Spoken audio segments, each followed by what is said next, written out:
दोस्तों आज के इस वीडियो में हम डिस्कस करने वाले हैं आपके BSc first year first semester botany के यूनिट सेकंड जो कि है माइक्रोबियल वर्ल्ड। इस यूनिट से जुड़ा हुआ हम एक बहुत ही इम्पॉर्टेंट टॉपिक डिस्कस करेंगे और हमारा आज का जो टॉपिक है वो है बैच कल्चर। तो आज के इस वीडियो में जानेंगे कि बैच कल्चर होता क्या है, साथ ही साथ बैच कल्चर के क्या प्रोसेस हैं, इसके क्या एडवांटेज हैं, क्या डिसएडवांटेज हैं। तो बैच कल्चर से जुड़े हुए जितने भी टॉपिक हैं इन सभी टॉपिक को हम आज के इस वीडियो में डिटेल से डिस्कस करेंगे। तो वीडियो को स्टार्ट करने से पहले कुछ ऐसे टॉपिक हैं, कुछ ऐसे टर्म है उसको समझ लेते हैं, क्योंकि आप बीएससी फर्स्ट सेमेस्टर के स्टूडेंट हैं, आपको बहुत सारे टर्म पता नहीं होते। तो पहले तो टर्म क्लियर होना चाहिए।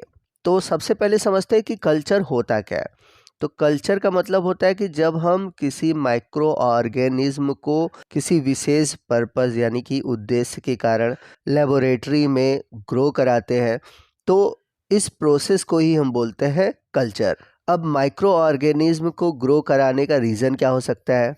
रीज़न हो सकता है कि हम माइक्रो ऑर्गेनिज्म्स के बारे में कुछ स्टडी करना चाहते हो, उसके बारे में जानना चाहते हो, या फिर उस माइक्रो ऑर्गेनिज्म से कुछ प्रोडक्शन करना चाहते हो। तो इस रीजन की वजह से हम माइक्रो ऑर्गेनिज्म को कल्चर करते हैं। अब बात आती है एक और टर्म है कल्चर मीडिया। ठीक है, तो कल्चर तो हमने समझ लिया कि बैक्टीरिया को ग्रो कराना। अब अगर हमें बैक्टीरिया को ग्रो कराना है तो उसके लिए तो कुछ न कुछ न्यूट्रिशन की ज़रूरत पड़ेगी। तो जब हम लैब में माइक्रो ऑर्गेनिज्म को ग्रो कराते हैं तो ग्रो कराने के लिए जो हम उसे न्यूट्रिएंट्स देते हैं, जो पोषक पदार्थ देते हैं एक तरह से, उसी पोषक पदार्थ को हम बोलते हैं कल्चर मीडिया, या फिर हम बोल सकते हैं कल्चर मीडियम। तो ये जो कल्चर मीडियम होते हैं ये लिक्विड, सॉलिड या फिर सेमी सॉलिड हो सकते हैं। जैसे आप सभी ने अगार के बारे में सुना होगा, तो अगार क्या है? एक प्रकार का कल्चर मीडिया है। तो जैसा कि मैंने बताया कि अगर हमारे पास कोई बैक्टीरिया है और उस बैक्टीरिया का यूज़ हम कर सकते हैं कोई एंटीबायोटिक बनाने में, अल्कोहल बनाने में, एंजाइम बनाने में, या फिर कोई एसिड बनाने में। कहने का मतलब है कि हम अपने लिए यूज़फुल प्रोडक्ट बनाने के लिए उस बैक्टीरिया का यूज़ या फिर माइक्रो ऑर्गेनिज्म का यूज़ कर रहे हैं इंडस्ट्रियल लेवल पर। कहने का मतलब ये है कि हमें माइक्रो ऑर्गेनिज्म से कोई चीज़ बल्क में बनानी है, लार्ज स्केल पे बनानी है, तो वहाँ पर हम इंडस्ट्रियल मेथड का यूज़ करते हैं। फॉर एग्जांपल जैसे हम लोग घरों पर सिरका बनाते हैं तो वहाँ पर क्वांटिटी बहुत कम होती है, ठीक। लेकिन अगर वही सिरका, वही विनेगर बहुत अधिक मात्रा में बनाना है, बहुत ज़्यादा लार्ज स्केल पे बनाना है, तो वहाँ पर इंडस्ट्रियल मेथड यूज़ होता है। अब इंडस्ट्रियल मेथड में करते क्या है, वहाँ पर एक इक्विपमेंट यूज़ करते हैं जिसका नाम है बायो रिएक्टर। इस बायो रिएक्टर को फर्मेंटर भी बोला जाता है, और बायो रिएक्टर या फिर फर्मेंटर के बारे में आपको डिटेल से अलग से भी पढ़ना है, तो इस टॉपिक से रिलेटेड मैं एक अलग से वीडियो बनाऊंगा। यहाँ पर फिलहाल हम कल्चर के बारे में जाने। तो बायो रिएक्टर में हम माइक्रो ऑर्गेनिज्म को कल्चर कराते हैं फॉर द इंडस्ट्रियल यूज़। तो बायो रिएक्टर के अंदर हम माइक्रो ऑर्गेनिज्म और कल्चर मीडिया डालते हैं, जिसके बाद स्टार्ट होता है एनएरोबिक प्रोसेस जिसे हम बोलते हैं फर्मेंटेशन, और फर्मेंटेशन के बाद प्रोडक्ट का फॉर्मेशन होता है। तो फर्मेंटेशन एक ऐसा प्रोसेस है जो कि एक प्राइमरी मेटाबोलाइट्स को सेकेंडरी मेटाबोलाइट्स में बदल देता है। जैसे कि अगर हम बात करें शुगर को, तो शुगर यहाँ पर क्या है? प्राइमरी मेटाबोलाइट्स है। अब ये शुगर को किस में बदल दे रहा है? अल्कोहल में बदल दे रहा है, एसिटिक एसिड में बदल दे रहा है, या फिर किसी गैस में बदल दे रहा है। तो ये सभी चीज़ें क्या है?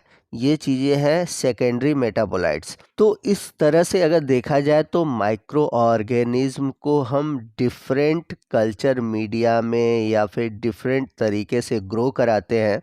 तो जनरली माइक्रो ऑर्गेनिज्म को ग्रो कराने के 3 मेथड है। पहला है बैच कल्चर, दूसरा है कॉन्टिन्यूअस कल्चर, और तीसरा है फेड बैच कल्चर। और तीनों कल्चर के बारे में आपको डिटेल से पढ़ना है। तो आज के इस वीडियो में हम सिर्फ बात करते हैं बैच कल्चर की। तो बैच कल्चर जो है ये एक सबसे सिंपलेस्ट मेथड है जिसमें कि हम माइक्रोबियल कल्चर करते हैं, यानी कि माइक्रो ऑर्गेनिज्म को ग्रो कराते हैं। तो इसमें करते क्या है कि जिस माइक्रो ऑर्गेनिज्म को ग्रो कराना है, यानी कि जो हमारा डिज़ायर माइक्रोब्स है, उसको एक क्लोज्ड कल्चर सिस्टम में हम लिमिटेड अमाउंट ऑफ मीडियम, यानी कि कितना टेम्परेचर होना चाहिए, कितना पीएच होना चाहिए, वो प्रोवाइड कराते हैं। और साथ ही साथ उसके लिए कौन सा न्यूट्रिएंट्स चाहिए, किस तरह का कल्चर मीडिया चाहिए, वो प्रोवाइड कराते हैं। तो बैच कल्चर के लिए जो हम बायो रिएक्टर या फर्मेंटर यूज़ करते हैं उसे हम बोलते हैं बैच फर्मेंटर या फिर स्टर्ड टैंक फर्मेंटर बोलते हैं। तो जैसा कि नाम से पता चल रहा है कि बैच कल्चर में हम क्या करते हैं, बैच वाइज माइक्रो ऑर्गेनिज्म को कल्चर कराते हैं। तो कहने का मतलब ये है कि जब ये प्रोसेस चलता है तो उस दौरान ना तो हम कोई कल्चर मीडिया ऐड कर सकते हैं और न ही कोई चीज़ को इसमें से रिमूव कर सकते हैं। तो बैच फर्मेंटर में बहुत सारे पार्ट होते हैं, जैसे कि यहाँ पर है न्यूट्रिएंट्स इनलेट, जिसके थ्रू हम कल्चर मीडिया प्रोवाइड कराते हैं, इसी में कल्चर मीडिया डालते हैं। इसके बाद जो दूसरा इंपॉर्टेंट पार्ट है वो है इम्पेलर। इम्पेलर क्या है, ये क्या कहता है कि मोटर के थ्रू घूमने वाला एक तरह से पंख होता है जो कि क्या कहता है कि कल्चर मीडिया को कंटिन्यूअस ऑक्सीजन प्रोवाइड कराता है। ये क्या करेगा कि जब कल्चर मीडिया को रोटेट करेगा, घुमाता रहेगा, तो उससे ऑक्सीजन कंटिन्यूअस उस कल्चर मीडिया को मिलता रहेगा। इसके बाद आप ये जो पिंक कलर में देख रहे हैं ये क्या है, यह एक कल्चर मीडिया है। इसके बाद थर्मल जैकेट है जो कि टेम्परेचर को कंट्रोल करता है। इसके बाद ऊपर की तरफ अगर आप देखेंगे तो आपको दिखाएगा एरेटर। तो एरेटर क्या कहता है कि जो कल्चर मीडिया है उसमें ऑक्सीजन प्रोवाइड करता है, जिससे कि जो माइक्रोब्स हैं उनको प्रॉपरली एयर मिलता रहे या फिर ऑक्सीजन मिलता रहे। इसके अलावा लेफ़्ट साइड में आप देख सकते हैं एसिड बेस इनलेट है, जिससे कि अंदर का जो पीएच है वो मेंटेन हो सके। जैसा कि मैंने पीछे भी बताया था कि during the process of batch culture we can not add anythings और रिमूव एनीथिंग्स, यानी कि बैच कल्चर के दौरान न तो हम कोई चीज़ इसमें ऐड कर सकते हैं और न ही रिमूव कर सकते हैं, क्योंकि ये एक क्लोज्ड वेसल सिस्टम है, यानी कि ये जो पूरी प्रक्रिया होती है वो एक बंद पात्र के अंदर होती है। तो बैच फर्मेंटेशन के बाद जो ब्रॉथ होते हैं उसमें आपको सेल डेब्रीज, कुछ टॉक्सिक प्रोडक्ट, जिसे हम क्या कहते हैं एक कंटेनर में इकट्ठा कर लेते हैं।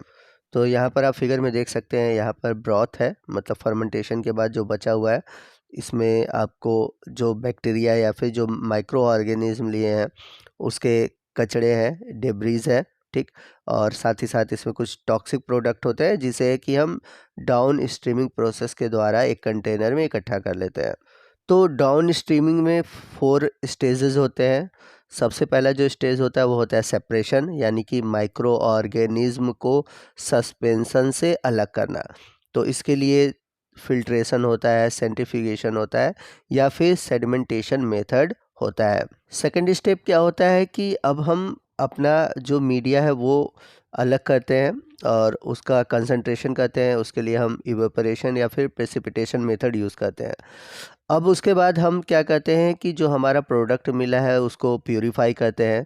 इसके लिए हम क्रोमेटोग्राफी, एब्जॉर्प्शन, प्रेसिपिटेशन या फिर क्रिस्टलाइजेशन ये मेथड तैयार करते हैं और लास्ट में हम फाइनल प्रोडक्ट तैयार करते हैं और जो वेस्ट होते हैं उसको हम डिस्पोज कर देते हैं।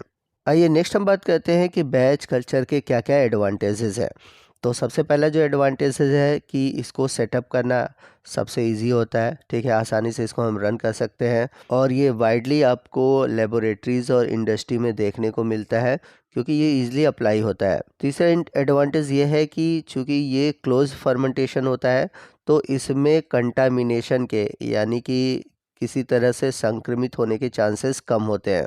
और इसका सबसे बड़ा एडवांटेज ये है कि इसमें कंप्लीट कन्वर्जन होता है सबस्ट्रेट का, यानी कि हम सबस्ट्रेट से पूरी तरह से प्रोडक्ट का फॉर्मेशन कर पाते हैं। जैसे कि अगर हमें शुगर से अल्कोहल चाहिए तो हम कम्प्लीटली शुगर को अल्कोहल में बदल पाते हैं। अब बात करते हैं इसके डिसएडवांटेज की। तो इसका डिसएडवांटेज क्या है, तो सबसे बड़ा डिसएडवांटेज ये है कि जो प्रोडक्ट मिलता है उसको आइसोलेट करना कठिन होता है। यानी कि अगर हमारा अल्कोहल मिला तो अल्कोहल मिलते तो उसमें क्या होता है, बहुत सारे जो टॉक्सिक सब्सटेंस है, रिएजेंट्स हैं, ठीक है, ये सभी उसी में मिले रहते हैं या फिर जो सेल डिब्रेज हैं वो मिले रहते हैं। तो इसमें जो डाउन स्ट्रीमिंग है इसमें अधिक समय लगता है। और इसका एक और डिसएडवांटेज ये है कि इसमें हायर लेबर कॉस्ट गिरता है, यानी कि इसमें जो लेबरिंग चार्ज होती है, जो लेबर पे पैसा खर्च होता है, वो बहुत ज़्यादा खर्च होता है। तो दोस्तों ये था हमारा आज का वीडियो जो कि बैच कल्चर पर आधारित था। आई होप कि आपको बैच कल्चर से जुड़े हुए जितने भी कंसेप्ट है वो क्लियर हो गए होंगे। फिर भी अगर कोई डाउट है तो आप हमसे कमेंट करके पूछ सकते हैं। तो आपको आज का ये वीडियो कैसा लगा ज़रूर बताइएगा। वीडियो अच्छा लगा होगा तो प्लीज़ वीडियो को लाइक करिएगा, अपने दोस्तों में शेयर कीजिएगा, और कोई भी डाउट है आप हमसे कमेंट करके पूछ सकते हैं, या फिर आप चाहते हैं कि मैं किसी और भी टॉपिक पर वीडियो बनाऊं तो प्लीज़ आप हमें कमेंट करिएगा।